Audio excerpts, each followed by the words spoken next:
2 दिन मैं वहां रुका और बहुत ज्यादा सोचने लगा कि आखिर ऐसी कौन सी तरकीब निकाली जाए जिससे मैं एटलीस्ट इनके घर वालों में से किसी को या फिर कोई भी एक इंसान को यहाँ ले जा सकूं। वो जमींदार काफी बूढ़ा हो गया था, उसको घर से बाहर निकालना पॉसिबल था नहीं। मैंने और मेरे दोस्त ने मिलकर एक तरकीब निकाली। उस घर में एक छोटा सा बच्चा था जो शायद जमींदार के परिवार से ही कोई था। वो बच्चा बाहर खेल रहा था तो मैंने ही जानबूझकर उस पर अर्धप्रेत की क्रिया करी। अर्धप्रेत एक तरीके की छली क्रिया होती है जिसमें सामने वाले को लगता है कि उस पर किसी प्रेतात्मा का साया है, पर असल में वो सिर्फ एक छलावा होता है। लेकिन इससे इंसान के शरीर पर कोई नुकसान नहीं होता, ये सिर्फ छल के लिए होता है। मेरे गुरु ने मुझे ये विद्या सिखाई थी और मैंने यही विद्या उसके ऊपर करी। उस बच्चे के ऊपर ये विद्या मैंने जैसे ही करी, वो बच्चा तो नॉर्मल था, लेकिन जो भी उसे देख रहा था उसे लग रहा था कि ये जोर जोर से चिल्ला रहा है। उसके पूरे घर वाले परेशान हो गए और बार बार ये सोचने लगे कि आखिर उस पर क्या दिक्कत है। ना चाहते हुए भी उस जमींदार को मुझे बुलाना पड़ा। जैसे ही मैं उस बच्चे के सामने जाता हूँ, वो बच्चा बिल्कुल नॉर्मल हो जाता है और सभी लोगों को ये पसंद आता है। पर ऐसा कुछ मैंने कर रखा था कि मेरे जाते ही वो बच्चा फिर से वैसा हो जाए। वो जमींदार मुझसे कहता है कि तुम्हें जितनी रकम चाहिए, जितना पैसा चाहिए तुम ले लो, लेकिन मेरे पोते को पूरी तरीके से ठीक कर दो। मैंने कहा, आपका पोता यदि शमशान जाकर थोड़ी देर बैठ जाएगा तो शायद मैं उसको ठीक कर सकता हूँ। वो अपने पोते से बहुत ज्यादा प्यार करता था, तो अपने पोते को अकेला कैसे छोड़ता। उसने कहा कि वो शमशान चलेगा, पर पूरी की पूरी तैयारी के साथ। उसने शायद नरसिम्हा कवच को अपने शरीर पर धारण कर रखा था। सबसे बड़ा टास्क मेरे लिए यही था कि मैं उसके शरीर से वो कवच कैसे निकालूं। मुझे पता है कि मैं एक इंसान को सीधा मौत के घाट ले जा रहा था, लेकिन क्या करता। उसे माफी मांगना स्वीकार नहीं था और मैं उन आत्माओं को बिना मुक्त किए रह नहीं सकता था। मैं उसके पोते को और उस जमींदार को लेकर उस शमशान की ओर गया। वो शमशान आ तो गया, लेकिन वो जमींदार उस शमशान के अंदर प्रवेश नहीं कर रहा था। मैंने कई बार उससे कहा कि तुम इसके अंदर प्रवेश करो, उसने मना कर दिया। तो मैं उसके पोते को लेकर उस शमशान के अंदर प्रवेश कर दिया। प्रवेश करने के पश्चात मैंने उसके पोते को अपनी गोद में उठाया और उसके कान में कुछ बोला। छली विद्या में कई सारी चीजें होती हैं, इसमें कई सारे यक्षगण आपकी सहायता करते हैं। मैंने जैसे ही उसके कान में कुछ कहा, उस बच्चे ने मेरा कहना माना। वो बच्चा उतर कर वापस से अपने दादाजी यानी उस गंदे जमींदार के पास चला गया और उनकी गोद में अपने आप आकर बैठ गया। वो जमींदार हंसते हुए कहता है कि मेरा पोता मेरा पोता ठीक हो गया है क्या? बिल्कुल ठीक हो गया है क्या? मैंने कहा, हाँ, तुम्हारा पोता ठीक हो गया है, अब तुम इसे ले जा सकते हो। और इतनी ही देर में उस बच्चे ने उसके गले से वो नरसिम्हा कवच उतार दिया। मेरा कवच!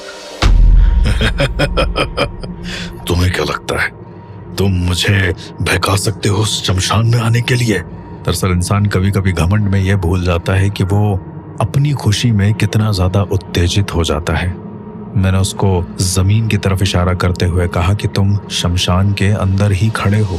जमींदार, ध्यान से देखो। वो खुशी में इतना ज्यादा पागल हो गया था कि अपने बच्चे को लेकर शमशान के अंदर ही आ गया था और अब सिर्फ एक ही चीज होनी थी, मौत का खेल। मैंने आवाहन किया शमशान जगाने के मंत्र को और मेरे साथ साथ उन बाबा ने भी आवाहन किया, कनिकनाथम भूतम कनिकनाथम प्रेतम कनिकनाथम भूतम कनिकनाथम प्रेतम। मेरे मसान जागरण के आह्वान के साथ ही साथ वो बंजारन का पूरा परिवार उस जमींदार के पीछे खड़ा था। यह नजारा मेरी आंखों के सामने हो रहा था। जितनी देर में मैं उनसे कुछ कह पाता, पीछे बैठे अघोरी ने मुझे उस सुरक्षा घेरे में बुला लिया जिसमें वो बैठा हुआ था और उसने मुझसे कहा, मैं कई समय से यहाँ बैठा हूँ। त्रिकोण बेतालों को मुक्ति जरूर मिलनी चाहिए। तुम्हारी मुलाकात मेरे भाई से हुई, मुझे बहुत प्रसन्नता हुई। आज मैं बहुत खुश होऊंगा इन लोगों को देखकर कि ये लोग हमेशा के लिए आजाद हो जाएंगे। मैं उन अघोरी बाबा से बात करने लगा और साथ ही साथ मुझे उस जमींदार के चिल्लाने की आवाज आ रही थी। सुरक्षा के लिए मैंने छली विद्या के जरिए उसके पोते को भी उस सुरक्षा घेरे में बुला लिया ताकि उसे कोई दिक्कत ना हो और उसे छली विद्या के अंतर्गत रखा ताकि वो कुछ देख भी ना पाए। उसका पोता एक तरफ शमशान में खेले जा रहा था। उसे लग रहा था कि शमशान उसका घर है और वहां पड़ी राख, खिलौने, और एक तरफ जमींदार के उस पूरे शरीर को वो दो बेताल पूरी तरीके से खाए जा रहे थे। एक तरफ चीख का नजारा था तो दूसरी तरफ एक बच्चा बेसुध होकर खेल रहा था। उस अघोरी ने मुझसे कहा, माया मेरे राम की। और इसी के साथ पूरे शमशान में सन्नाटा गूंज गया। सब कुछ सही हो गया था। उसके पोते को लेकर मैं उनके घर गया और उनके घर में जैसे ही मुझसे पूछा गया कि दादाजी कहाँ है, तो उस पोते ने कहा, उनको उनके किए का फल मिल गया। और वो ये बोलते बोलते पूरे घर में घूमने लगा। जब उसके परिवार वाले वापस उस शमशान की तरफ आते हैं तो देखते हैं वहां पर उसकी हड्डी तक नहीं थी। मेरे पीछे मेरे दोस्त के बताए हुए वो बाबा बैठे थे। उन्होंने मुझसे कहा, तुमने बहुत ही नेक काम किया है। महादेव सदैव तुम्हारी रक्षा करेंगे। ओम अघोराय नमस्तुभ्यम।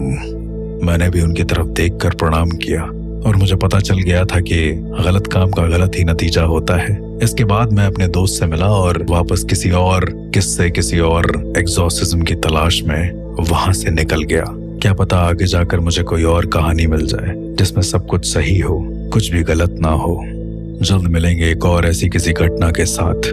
तब तक के लिए सुनते रहिए the real ghost encounters with RJ अर्श।